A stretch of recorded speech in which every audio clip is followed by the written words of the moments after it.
Bonsoir et bienvenue pour cette édition. Voici les titres. Le président de la République, Alassane Ouattara, effectue une visite de 72 heures en terre koweïtienne. Le chef de l'État ivoirien a été reçu aujourd'hui par l'émir du Koweït. 3 accords de coopération ont été signés au cours de cette audience. Dans le cadre de la mise en œuvre du programme présidentiel d'urgence, le gouvernement a annoncé l'apurement de la dette aux fournisseurs. Ils sont plus de 300 fournisseurs répartis en 2 groupes.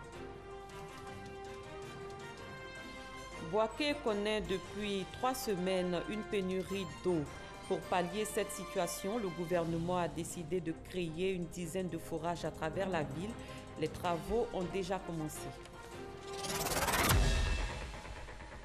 Merci d'être avec nous pour cette demi-heure d'information.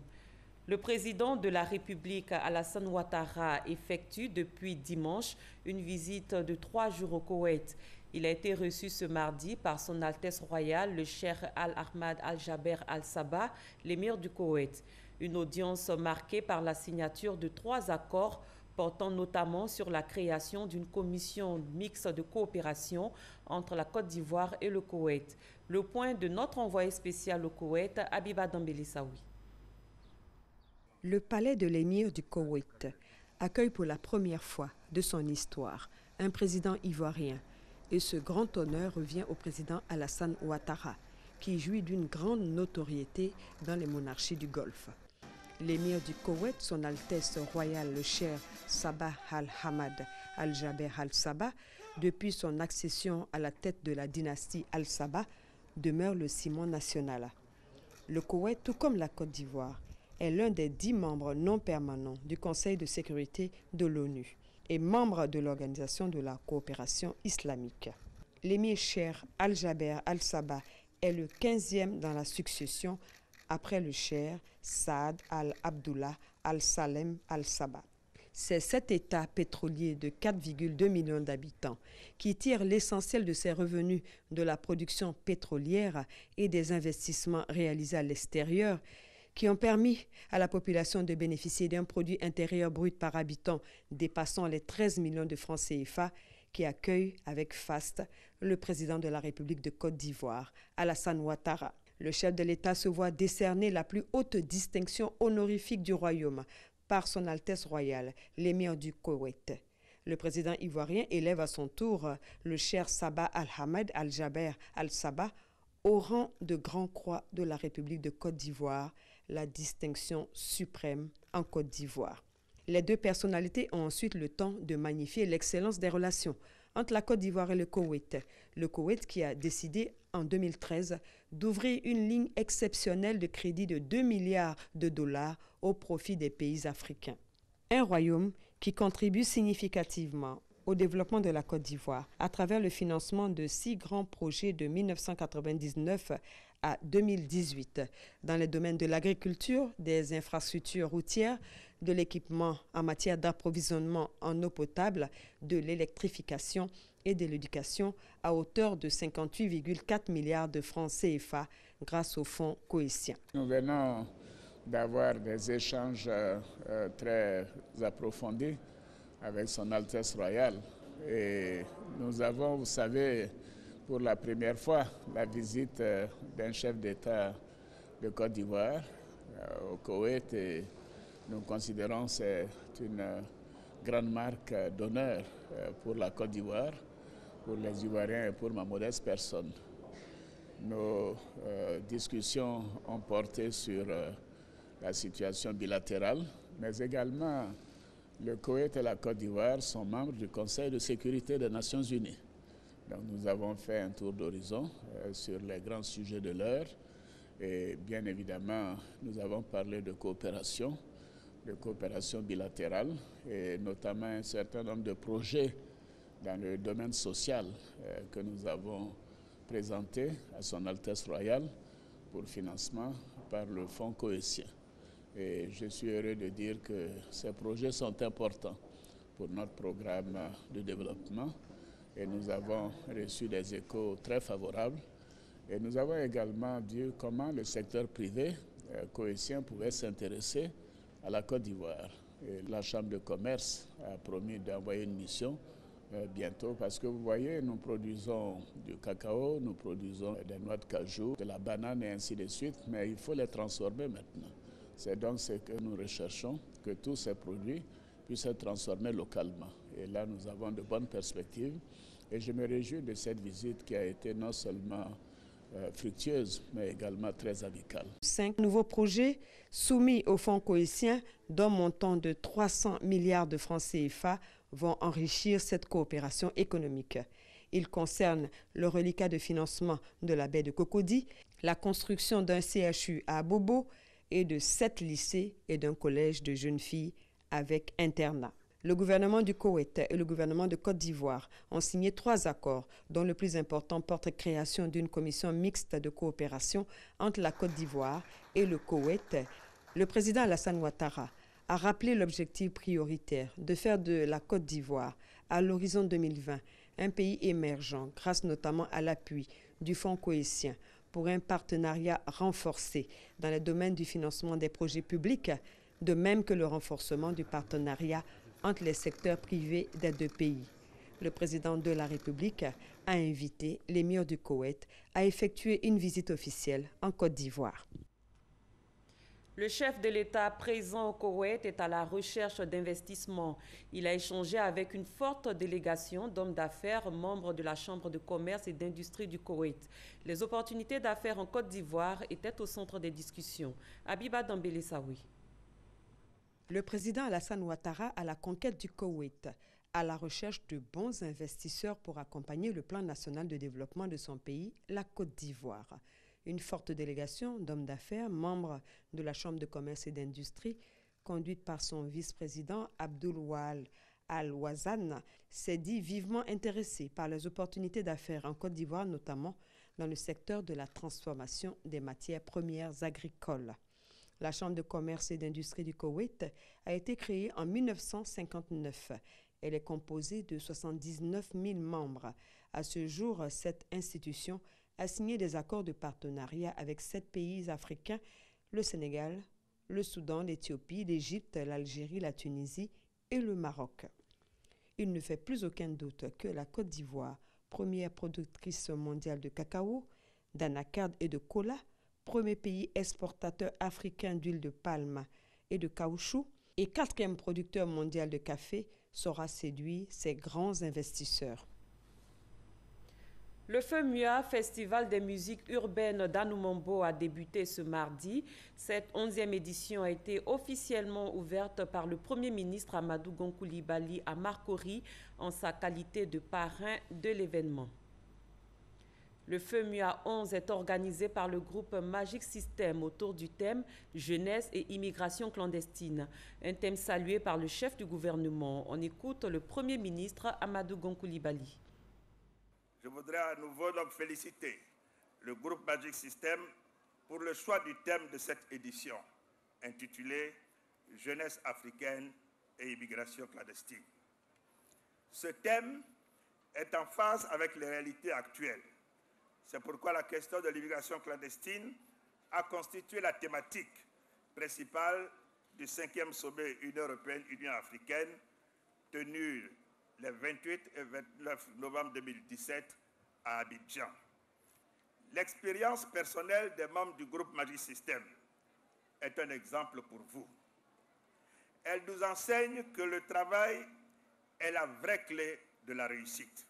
Chère jeunesse de Côte d'Ivoire, il s'agit là de valeurs que je vous exhorte à prendre en compte pour votre réussite à tous.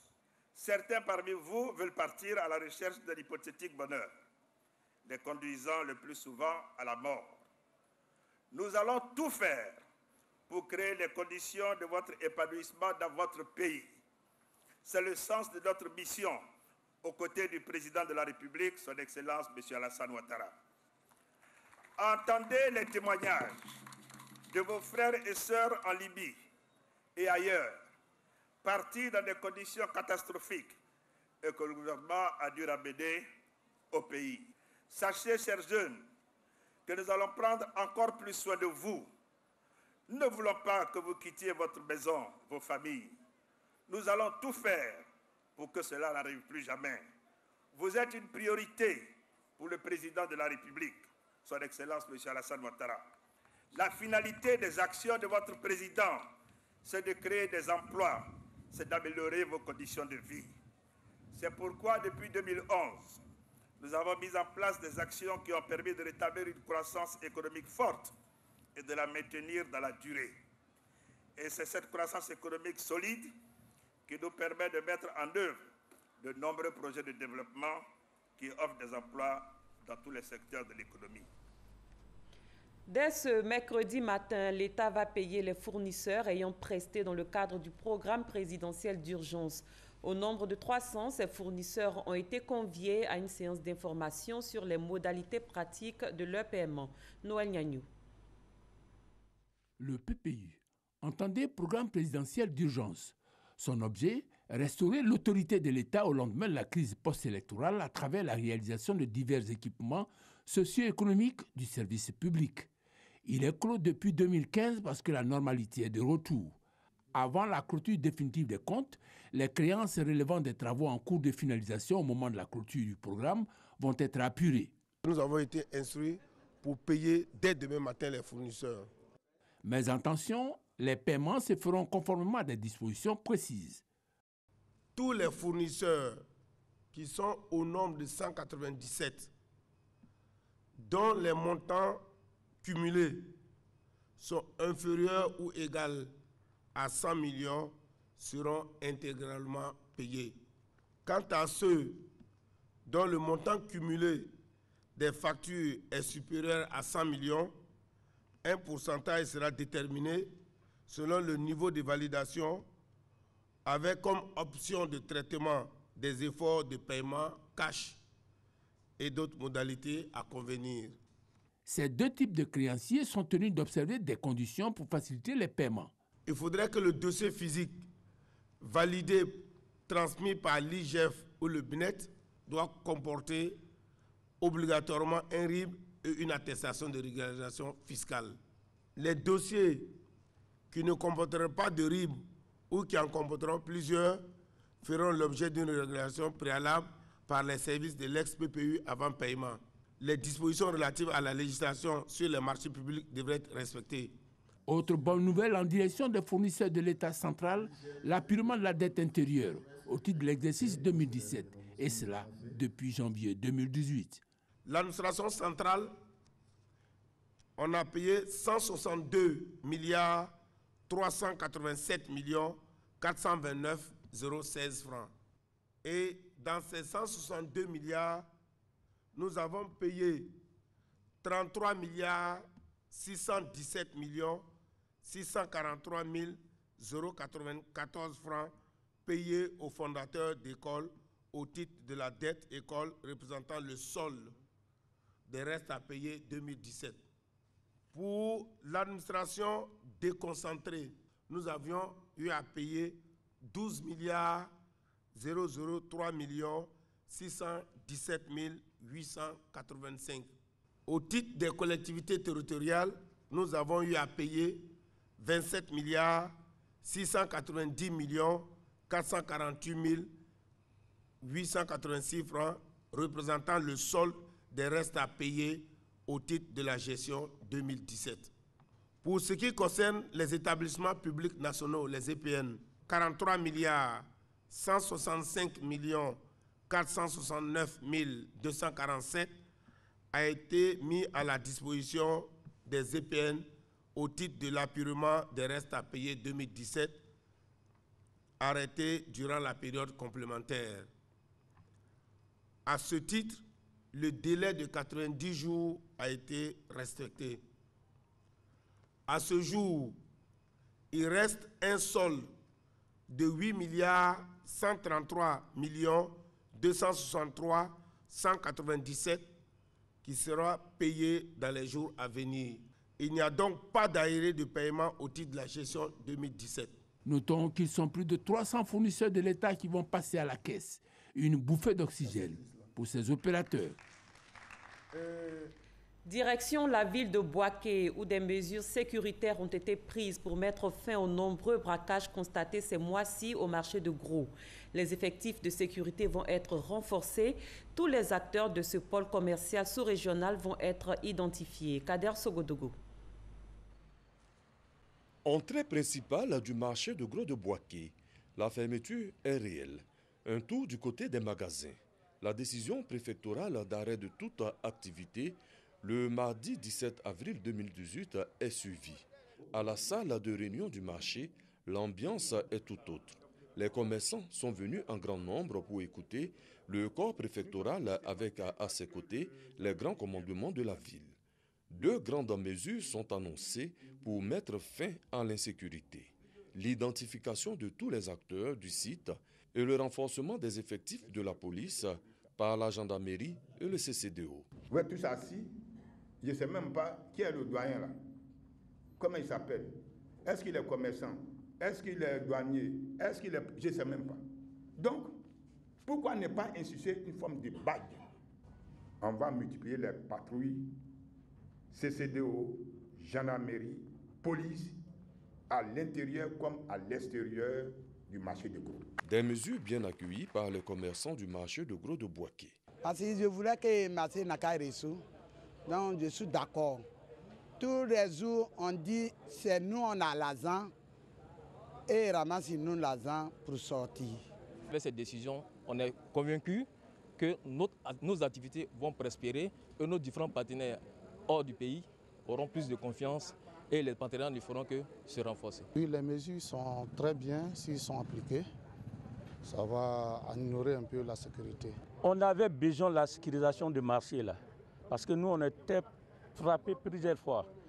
Aujourd'hui, tous les corps habillés sont venus nous soutenir. Vraiment, on est très très contents.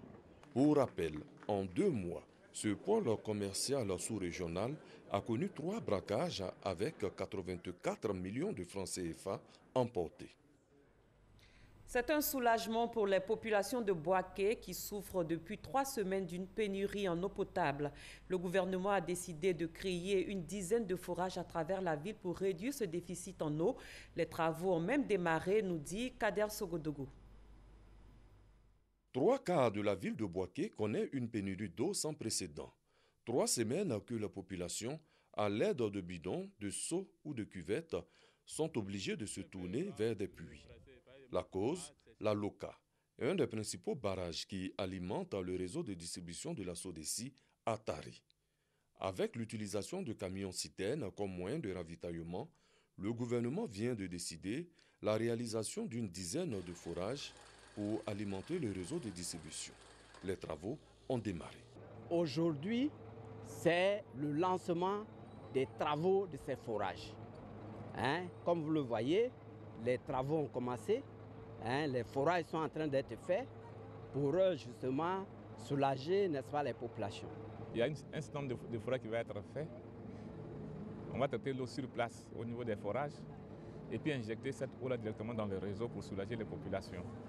Il y aura beaucoup de forages, ce n'est pas seulement sur ce site, pratiquement dans tous les quartiers, afin de soulager les populations. Les travaux iront vite avec l'utilisation de techniques de nouvelle génération. Une machine de dernière génération avec un compresseur électronique et des sondes incorporées. C'est-à-dire que toutes les alertes nous sont faites immédiatement. J'ai même un logiciel incorporé qui est sur ma tablette, comme en ce moment je suis moi-même à la tâche.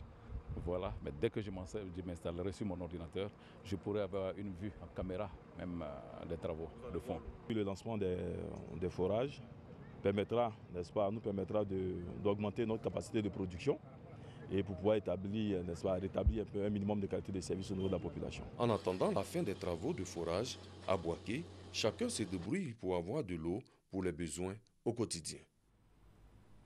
Une délégation du ministère de l'Éducation nationale s'est rendue à Soubré auprès des familles des victimes du drame du fleuve Sassandra pour leur traduire la compassion du chef de l'État. Au nom du président de la République, la délégation, conduite par l'inspecteur général de l'Éducation nationale, Ndri Kwasi, a offert 5 millions de francs CFA aux parents des victimes. Godefroy Okambawa. La nouvelle avait créé beaucoup d'émoi au sein des populations de Soubré. La disparition tragique de 13 élèves dans le fleuve Sassandra de retour des congés de Pâques est encore insupportable pour les parents et pour toute la communauté éducative de la région de la Nawa. Sikatio, village commun aux victimes, est encore sous le choc.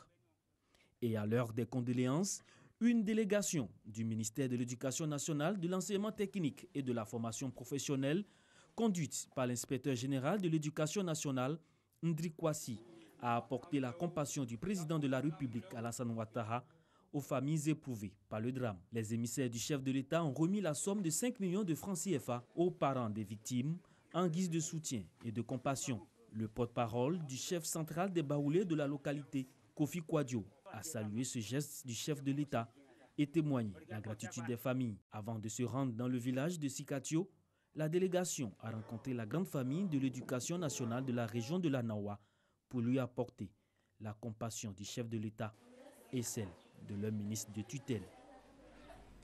Le ministre de l'Enseignement supérieur et de la Recherche scientifique a rencontré hier les membres de la Chambre nationale des rois et chefs traditionnels. Les deux parties ont décidé d'œuvrer ensemble pour la consolidation de la paix et de la cohésion sociale. Mahama Traoré. La Côte d'Ivoire est riche de par son patrimoine culturel et c'est cette richesse que la Chambre nationale des rois et chefs traditionnels veut valoriser en sollicitant l'expertise du monde universitaire. Grâce aux travaux des chercheurs, la Chambre des rois espère doter la Côte d'Ivoire d'une documentation sur les us et coutumes. Les potentialités scientifiques, techniques et technologiques et la force et l'éclairage des recherches académiques peuvent beaucoup aider et soutenir la Chambre nationale des rois et chefs traditionnels, garante de la mémoire de nos traditions. Les sciences sociales et humaines sont dans ce sens un puissant appui au pluralisme et au symbolisme de nos valeurs et leur contribution à la cohésion sociale, à la gestion des collectivités et à la qualification des rapports humains. La ministre Amatali Bakayoko se dit favorable à la requête des têtes couronnées. En retour, elle sollicite leur contribution pour la bonne marche de l'enseignement supérieur ivoirien. La formation d'un capital humain de qualité, qui est l'une des missions clés de l'enseignement supérieur, ne peut se faire que dans un espace universitaire pacifié. En effet, le maintien de la paix sur les campus est une condition essentielle au développement des programmes de formation et de recherche. Mon département attend donc beaucoup de vous pour la consolidation de la paix sur les campus universitaires. Créée en 2015, la Chambre nationale des rois et chefs traditionnels a pour vocation de consolider la paix et la cohésion sociale.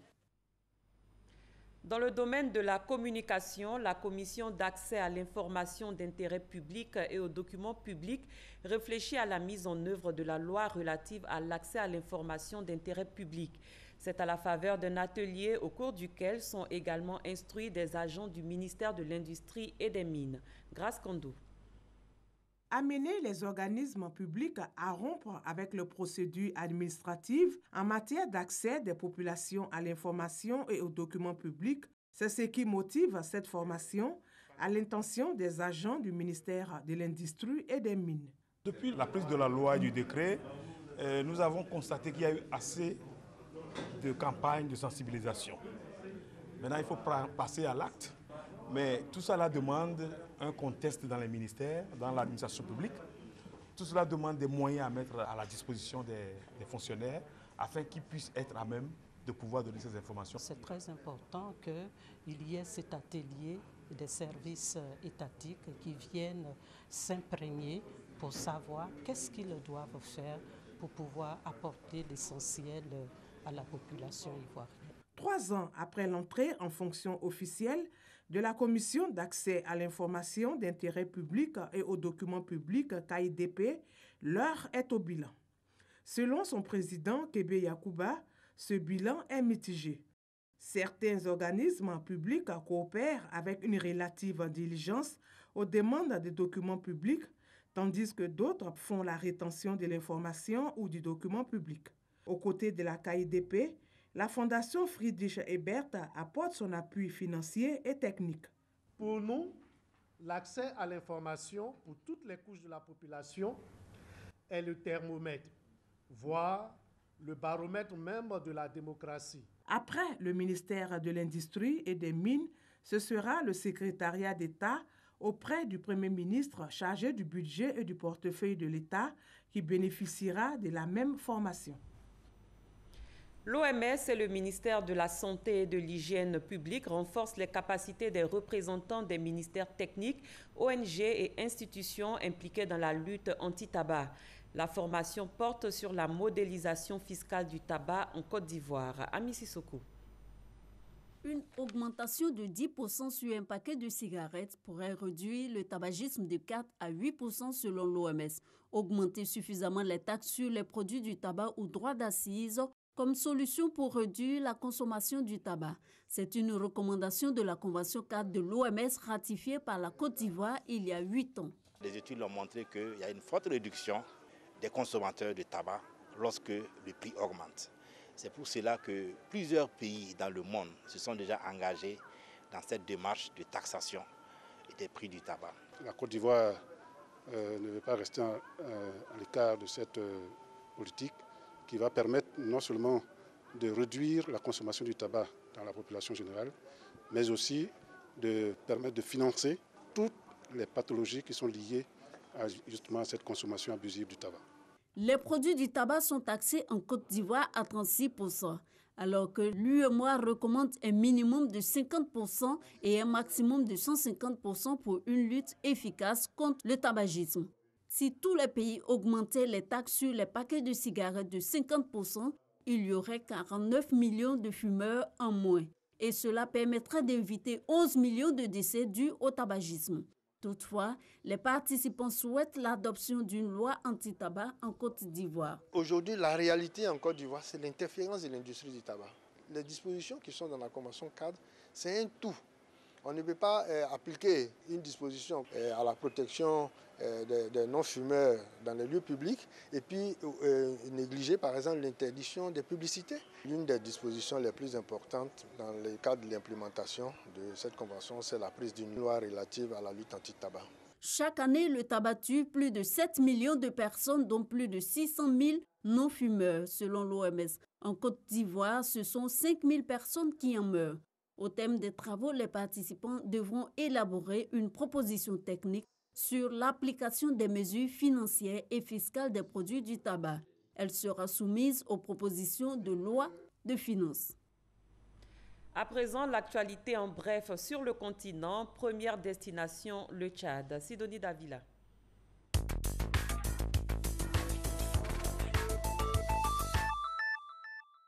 L'opposition tchadienne a décidé de se retirer de l'Assemblée nationale pour 2 semaines, le temps qu'il faudra à la commission spéciale pour obtenir les amendements au projet de constitution. Projet qui devrait aboutir à la mise en place d'une nouvelle république, la 4e au Tchad.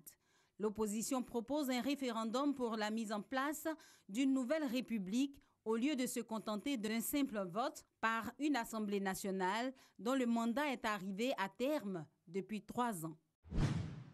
Ils sont au nombre de 28 000, ces Nigériens rapatriés d'Algérie depuis le début de l'opération en 2014, selon les Nations Unies. Les premières opérations avaient commencé par le rapatriement de 3 000 Nigériens, dont 76% d'enfants.